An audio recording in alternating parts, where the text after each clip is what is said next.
الحمد لله بجميع محامده كلها على جميع نعمه كلها. الحمد لله الذي لا مضاد له في ملكه ولا منازع له في أمره. الحمد لله الذي لا شريك له في خلقه ولا شبيه له في عظمته.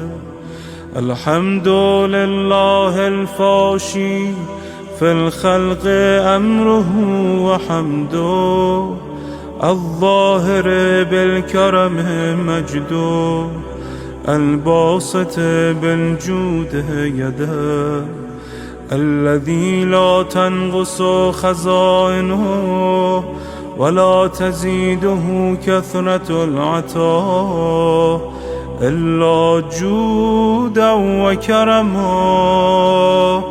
إنه هو العزيز الوهاب.